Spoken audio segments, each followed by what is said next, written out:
դու մի ասա, երկու համայնքապետարանները Գյումրին եւ Վանաձորը չեն կարողանում պայմանագիր ստորագրել, պայմանագրի մեջ մի կետ կա, այդ դրամաշնորհի մասին է խոսքը Եվրամիության,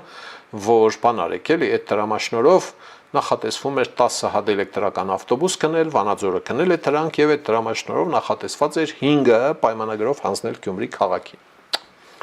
Եվ չի հանձնվում։ Այդ ավտոբուսները փաստացի եկել են Գյումրի եւ չեն օգտագործվում այստեղ։ 2 տարի եղավ այդ է։ Հա, եւ Վանաձորը համայնքապետարանը ասում է, որ պայմանագրի մեջ կետ պետք է լինի, որ մենք պիտի վերահսկենք Գյումրու օգտագործում այդ ավտոբուսները չտանեն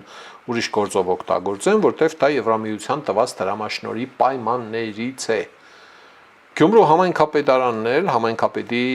պաշտոնակատարի մագարտակով, հա, Ավետիս Սարաքելյանի մագարտակով ասում է, որ այդ բանը մեզ համար անընդունելի է, ամեն անգամ երբ լրագրողը գնում պաշտում է, իդեպ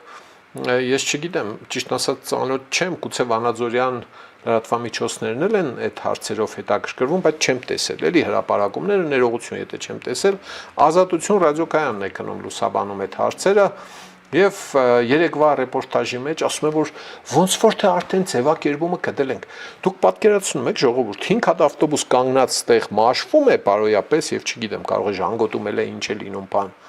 Երկու համայնքապետարանները չեն կարողանում ավտոբուսները հանձնել ընդունելու մասին պայմանագրի մեջ մի պարբերության մասին ընդհանուր հայտարարի գալ։